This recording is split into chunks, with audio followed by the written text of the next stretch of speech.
I see. I might wonder when I walk by, like when the sun sets across the sky, will I remain a memory? Am I significant enough to be seen, a recurring character in some dreams? Am I someone? See, I've always wanted to be likened to a big grand opera, flashbang jazz band, more so the kind you reel in than dial down lobby music.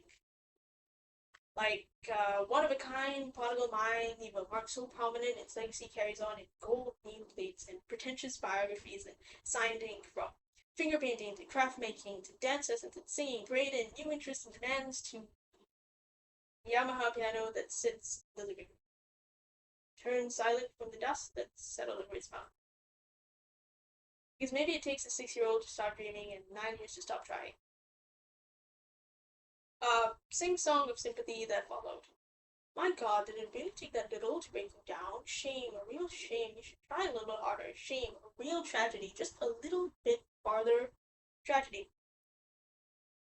Icarus lost his wings, flying too close to the sun. His story, often a metaphor for overambition, picked apart for pleasing his selfish, hubris passion. But isn't a man with all too much passion a better verdict than one who has none? Isn't the consequence of overexertion a better reward than the shameful comfort of staying on the ground? They say a myth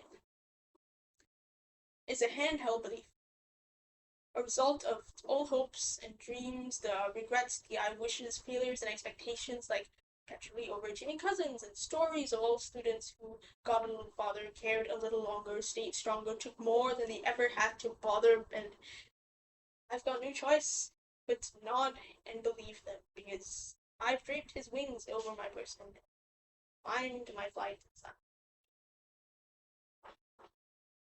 I've become an instrument of my own demise, masked my desperation with arrogance and paper-mache pride. I've got a numb conscience and ignorance for a best friend. Tell me something, though. Do you win a race with a red ribbon in mind, or driven from the fear of falling behind?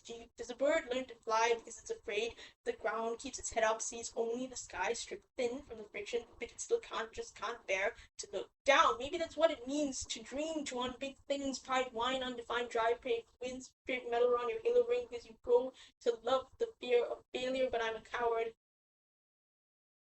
I was 15 when I quit the piano, and on some days when asked, I can't help but choke on my pride, swallow my integrity, and say that I'm still trying. I'm a coward. And on most days, I hold on to the little remains of my so-called dreams. The legend of what could have been, tales of a great wonder I should have been, and a handheld belief of what remains not to be. Someone.